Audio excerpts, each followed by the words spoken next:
You could read into it two ways. Could be positive. It could be a sign that maybe Scott Munn has come in, and the very first thing that he's done is to say, we're going to come in, we're going to get Poch back, we're going to start that conversation going, and Donna Maria Cullen has to, eat one on that one and step back and have her opinion vetoed by the guy that's now in charge.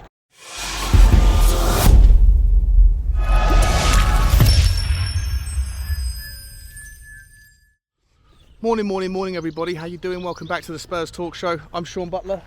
Bugsy Malone is behind me somewhere. Where are you? There you are. Hope you're all happy and healthy doing the things that you love, guys. Please do me a favour. A lot to get through, so I'm going to try and make this quick. Please smash the like button for me on the video. Smash the subscribe on the channel. Quick thank you to everybody. Yesterday, I think there was like 70 new subscribers from yesterday's video. Just absolutely insane.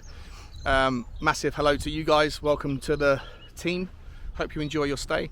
Also, of course, a big shout out to all you guys that have been around for a while.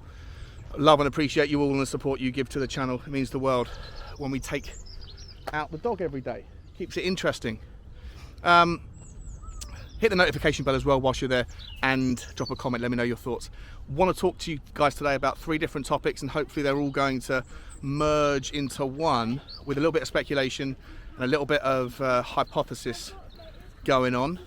But hopefully it will all make sense as we get through it. First topic is Scott Munn, the new Chief Footballing Officer at Tottenham Hotspur, who comes over from City Football Group China, who is obviously the City Football Group is the Manchester City footballing hierarchy, the pyramid. They've got clubs all over the world and operate very successfully. Scott Munn was in charge for the longest time of Melbourne City, the Australian team that Manchester City's hierarchy owns. Before that, he was involved with rugby league teams over there. Before that, he started off his career in the Olympic Committee for Australia for the Sydney 2000 Olympics. He's been very successful wherever he's gone. Daniel Levy has said that he is coming in to take over all the footballing operations, that Fabio Paratici will, pending his appeal, of course. If his appeal fails, then he'll probably leave the club permanently. If he gets upheld, or the conviction overturned rather, then Fabio Paratici will stay and will report into Scott Munn. So it's great to see, on one hand, that you have another degree of separation from Daniel Levy to the footballing side, and from what Daniel Levy says, this guy is going to be in charge of all that stuff, which is fascinating and interesting because of other little things that have sort of been going on recently right now with regards to our new managerial search. Pochettino being wanted by everybody apart from perhaps Donna Maria Cullen. And I do want to talk to you a little bit about her. What is that relationship like with Daniel Levy? She is supposed to be a director of football and a director of Tottenham Hotspur and of the female team, but her responsibilities generally are things like more off the field, more architecture. She was involved in the design of the stadium. She is involved very much with the PR statements that comes out, things that Tottenham Hotspur fans generally are not very pleased with most of the time. When we're asking for more communication from the club, it would be her and her team that are responsible for the current levels of communication and whether there was any improvement in the message or clarity and conciseness within the direction of the club that is included in those statements.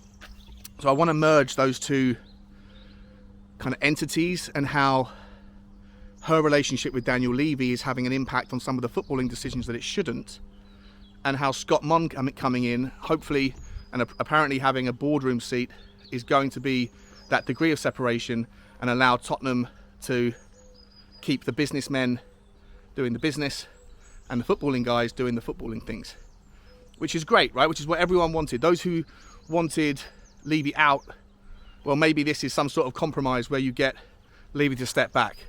On paper, are you happy with Scott Munn? Well, listen, depends on how you feel about a guy who is not necessarily a pure footballing guy.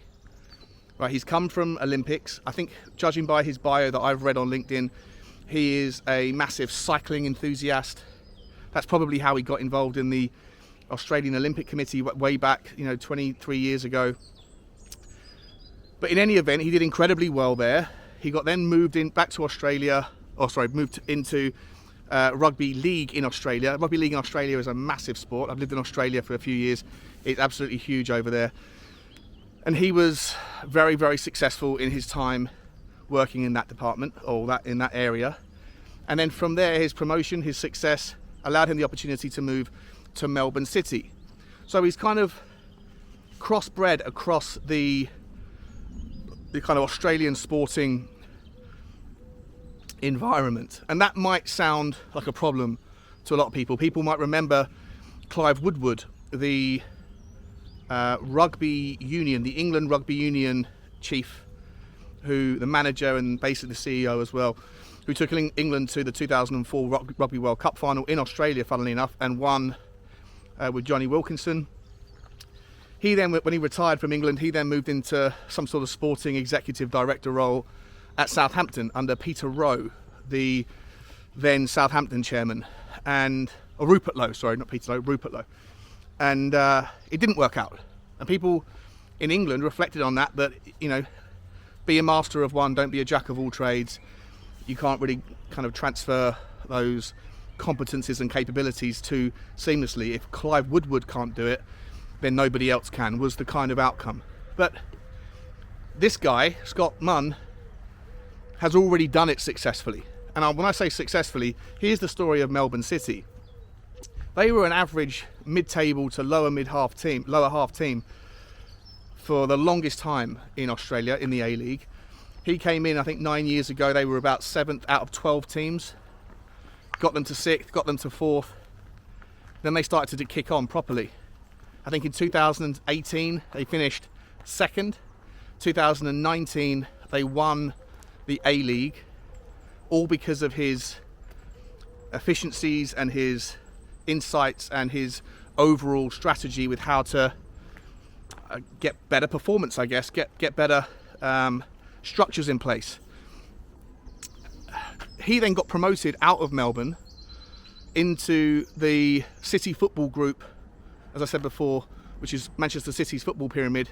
He was taking over as the CEO of the China region, which obviously looks after the entirety of the Asia Pacific region. So he's still in charge of Australia, the teams in China, teams in Japan that they may have. I think they've got a team in Singapore as well.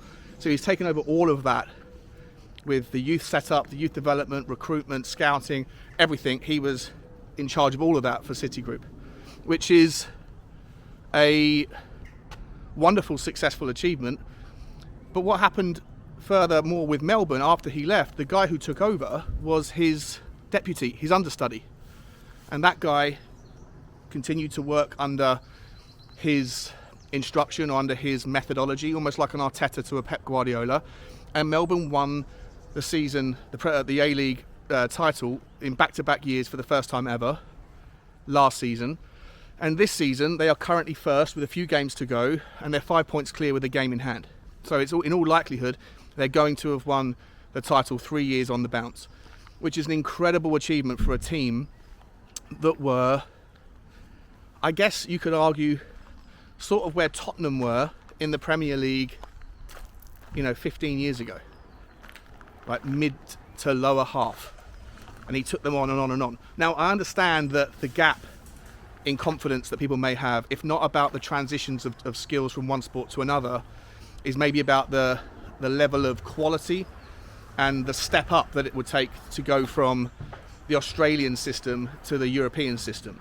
Now, I understand that, and we'll have to see where we go. But when you're looking at what he's achieved in the areas that he's achieved them, it's nothing but plaudits and nothing but, merit points and distinctions of excellence. Everything he's touched seems to have turned to gold on his career progression. I can't find any information about failures, and I've looked. I can't find any information about struggles or disagreements or poor working relationships. So I'm sincerely optimistic about it, but at the same time, it's too early to jump in two-footed and say it's all fixed, everything's going to be good. Time will tell. And obviously there's those gaps that we have to worry about, right? How much of the transference from Australia into Europe is natural? How much of it is a giant leap in terms of competitiveness? We will see. Also, does it really mean, is Daniel Levy going to really step back, or is this some sort of attempt to blur the lines, but really it's business as usual. I'd hope not. I think we should all hope not, all have our fingers crossed that this works out. But we'll have to see. We'll have to see. So that's my take on Scott Munn. Now, where I want to go with it is just press pause on that for a second. Donna Maria Cullen. So I spoke to you about how she's supposed to be in charge of PR, right? She's getting a bit of a hard time. She hasn't had that much exposure in the past. People haven't really gone after her as much as they've gone after Joe Lewis and Daniel Levy for the frustrations. And you wouldn't think that she would have to, or that they would have to, because all she was really in charge with was press releases and things that are off the field. You know, like I said, architectural design, making sure that the training ground plans are all going ahead, making sure that the stadium was on track. Kind of a bit of a jack of all trades in off the field activities, but ultimately responsible also for the message and the communication to the fans. That to me left a lot to be desired in terms of the communication. I know a lot of people were looking for more and better communication on an ongoing basis. Where the recent criticism is coming from is there's a lot of rumours and speculation that she is the main voice in the boardroom that is vetoing Pochettino's return to the club, and that Daniel Levy is all on board with it and most of the other people are on board with it, but she is saying no. And the fact that, according to certain people that, you know, claim to be ITKs and people that are insiders or whatever, they say that there has been no communication yet with Pochettino. And it seems weird that, whilst I understand that Stellini's been given the job and Mason's been given the job, you know, in permanence until the end of the season, that doesn't mean that conversations can't and shouldn't be happening right now. The argument against doing it is, well, Daniel Levy shouldn't be having conversations right now. It should be up to the director of football to be making sure that they're on board with it. But he's on gardening leave. So, in any event, apparently no conversations are happening. Scott Munn gets announced last night, or sorry, the night before last, but confirmed yesterday morning. So zoom forward a few hours, and you have a tweet that comes out from Jesus Perez, the assistant manager of Mauricio Pochettino's setup, and he's got a picture out with his laptop open, and he's got a nice view out there in front of him, and the laptop's got, like, the page that's open, which is irrelevant, and then there's obviously a few tabs that are kind of hidden, but you can see that, just to see a little bit of the title of the tabs that are open. And one of them was a tab of Greta Steinsen, who is the performance director at Tottenham, who also has been charged with taking over the role and responsibility that Fabio Paratici has relinquished during this